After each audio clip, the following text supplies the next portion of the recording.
Welcome to another exciting episode of Musa and Show. Here is what we have today. Sanibona, sizokhumbula ukuthi bekunama by-elections eMpofana ku-Ward 4 kanye nase-Freedom Park. Ngikhohlwe ukuthi u-Ward bani. Lapho khona bekuzovotwa khona ama-results wakhona siwathole namuhla. Ngithe ngithi ngiyavuka nje ngazithola phe kwepost kaFikile Mbalula ejabulela ukuthi-ke bawinile. NoFloyd Shivambu ubhala umlayezo ebhalela amalungu omkhonto wesizwe party after sekuphuma ama-results waseMpofana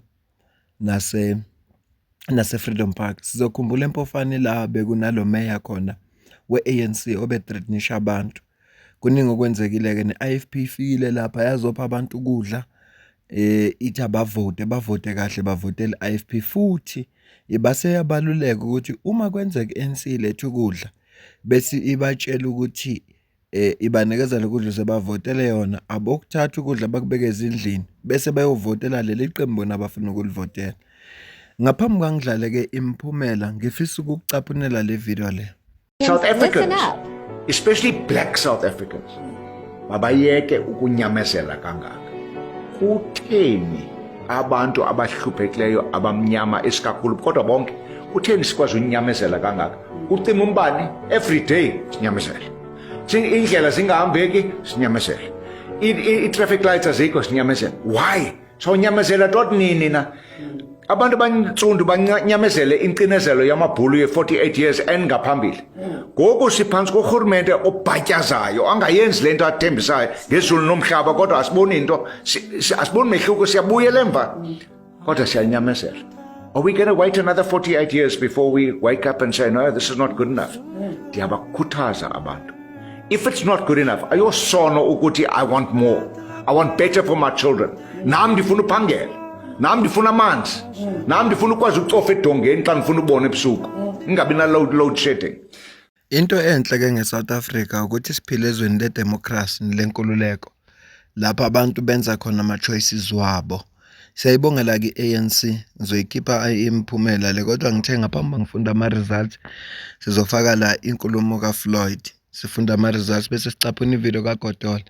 Siyayibongela ki-ANC okusho ukuthi eMpofana bayayibona imisebenzi ebenzela bona ingakho beyivotela. Okusho ukuthi nase-Freedom Park bayayibona imisebenzi i-ANC ebenzela yona ingakho beyivotela. Ngoba phela umuntu uvotela iqembu lelakholela ukuthi lizokwazi ukuletha inguquko. Lezi ey'ntweni abakhala ngazo bazokwazi ukuthi babe nomuntu ozobamela.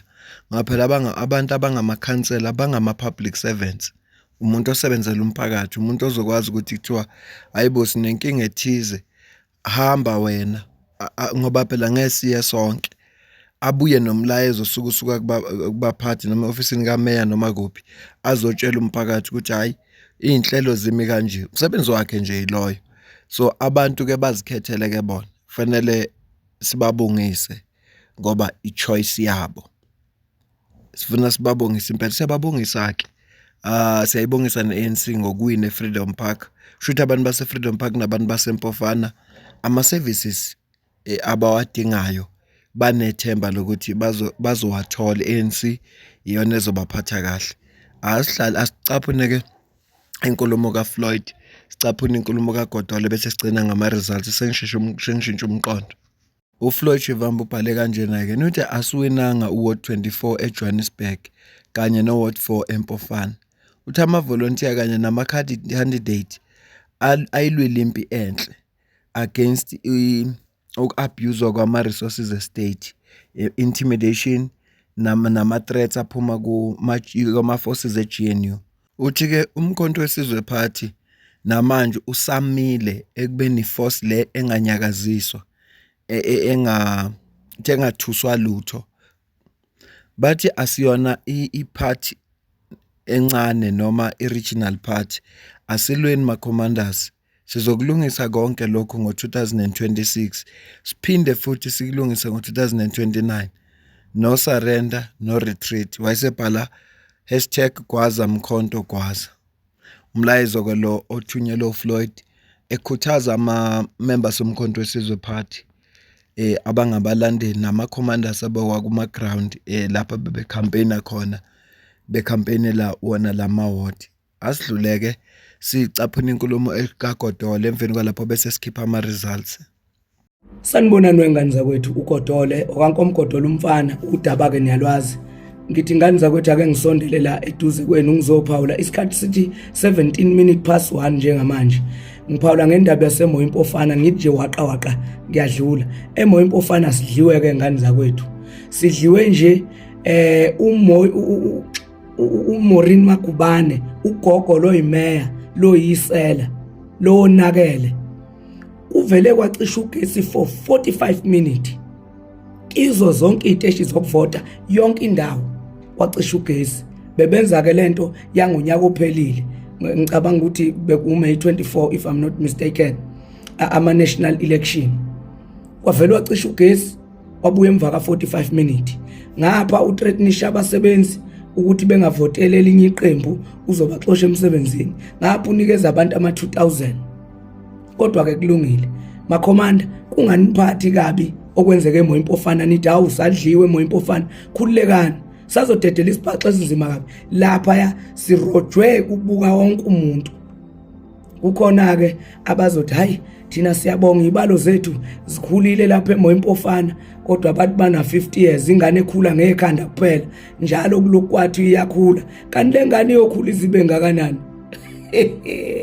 Hayi kulungile, angisho lutho. Ningabakwethu wengane zakwethu asibambeni, usazoshuba kabuhlungu kabi. Maureen Magubane usazoba semva kwakhe isikhathi eside gogo, eside gogo. Ngikunikeza nje indaba zakho uyozuthi tshiyo sengivuthiwe. Uyeza u2026 ngizoke ngibona ukuthi nizokwenza njani. Nina qembu lomembeso, qembu lamagidangoma, ngiyanitshela uyeza u2026 sonibhula. Kulungileke. Ani-GNU hlanganana angizuncenga mina. Angeke sincengane bafana bakithi. Ngisemkhontweni nikulezi ishiphi zamaqembeni. Baba yini. Ngibonge nje bonke amakhomanda athi aphumelela nangaphumelelanga abe nathi ngeinhliziyo. Siyabonga kakhulu wengane zakwethu. Ningabakwethu nezwi lishile besigijima kunzima kumanzi phansi. uGodole naye udlulisa umlayezo ofanayo noShuwo Floyd kuma-commanders wabo bebebambisene nabo ukuthi cha uyeza u2026 abangaphela amandla emveni kwale mphumela ephumeni. Ikakhulukazi nje kubantu abaningi bebethembile emveni kuba kulikhe le audio le voice note ka Mayor umama lo Maureen, bebethembile ukuthi ayishuthi bazokwenza kangcono, kodwa ke abantu bathembekile kumaqembu wabo despite ukuthi enzani. Siyayibongela ke ANC ngokuwina. Into engikhathazayo nje ukubona iEFF iyehla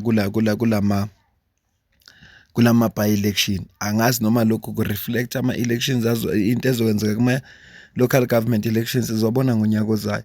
Kodwa ukubona kwami iEFF yehla kuyangikhathaza kakhulu, ayi kancane. iEFF ngiyakholelwa kuyo nje ngibona nento abayenza eParliament. iEFF noma ngathiwa ayikho kwi-governing party, it's not a governing party, kodwa ukuba khona kwayo eParliament kusho likhulu kabi. Ziningi kabi izimpi abazilwayo ngokuba khona kwabo eParliament. Ngakho abantu abebevotela iEFF abangayiyeki ife. Ayiqhubeki ibe khona noma kuthiwa iwina ngake, kodwa ayiqhubeki ibe khona. Lento okubona kwayo iphathi ama-numbers wayo engayivumi kanje akho right. Iningabi corruption evelile eParliament ngenxa yokuba khona kwe-EFF. Ibudget namuhla siyazi ukuthi imi kanjani, kwenzakalani. Ukuzikhandla nokusebenza kwe-EFF befundisa abantu. Ngakho ke angazi mhlawumbe khona into abangayenzi kahle kasazi, kufuneka kube khona abakulungisayo.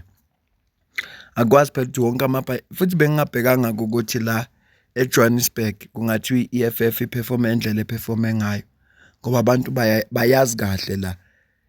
Futhi ke lento ukuthi kuthiwa hayi eNatal abantu bakhona bavota ngoba kuvotela umuntu owumZulu kune-tribe kunesensa lento ye-tribe. Why lana ke eGola leyo bengeke kube isizathu. Angeke kube isizathu. Ukhona into ilo iEFF efuna ilungise. Angiyazi yini kodwa khona into efuneka ilungise. Ipost efaka-ke uSecretary General we-ANC Baba Fikile Mbalula ethi bawinile eNamakhoyi eNorthern Cape.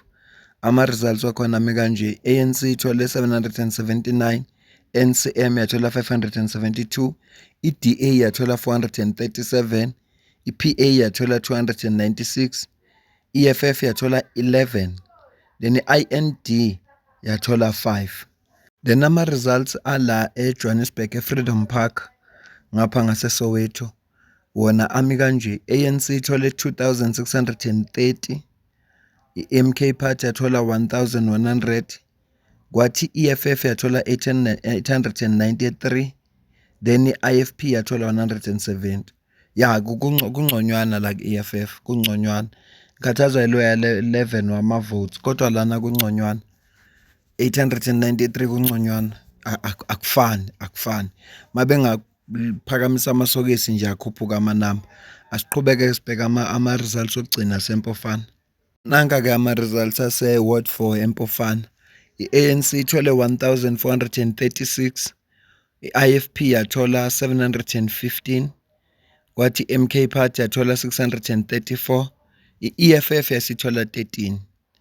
Iwona ama-results-ke lawa aphumile-ke abantu benzile ama-choices wabo. Iyona message le nje obubona uMkhonto Sizwe Phakathi uGotole noFloyd begqugqumezela abantu ukuthi mabebuka la manamba bangapheli amandla, abasebenze nje uyeza u2026. Yazi mangicabanga indaba sempofana ubengizoyifaka le ngoma kaMgqumeni la khala khona ukuthi intuthuko empofana ayikho. Uyabala nje ukuthi ugula umuntu azashona. Manje ngenxa ye-copyright bengizothi ngiyayifaka leyo ngoma leyo bangishaya nge-copyright. Kodwa khona ingoma nje acula khona uMgqumeni ngempofana. Ngicabanga mhlawumbe kule album ethaba kwethu, angisakhumbuli kahle. Kodwa ekhuluma nje ngentuthuko empofana ukuthi ugula umuntu azashona. Ekhala kuMgqumeni nje akunama-clinic. Uma kwakukhala uMgqumeni ngalesa sikhathi, hey, awuseneminyaka emingaki kodwa adlula. Angiyeke le ndaba le yabaculi. Mina nawe sidibane kwivideo elandelayo, ngiyabonga.